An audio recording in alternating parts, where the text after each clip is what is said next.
National Weather Service. The preceding signal was a test public warning and alarm for transmitters in the Florida listening area, originating from Ruskin, Florida. This was also a test of the same system or specific area message encoder. The same system will alert only the county or counties affected by a particular warning.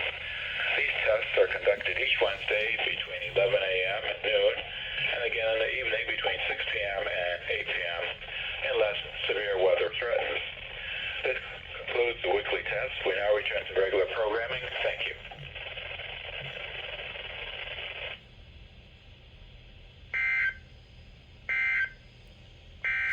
This is no way. The fuck happened there at the start? What? Okay, Ruskin.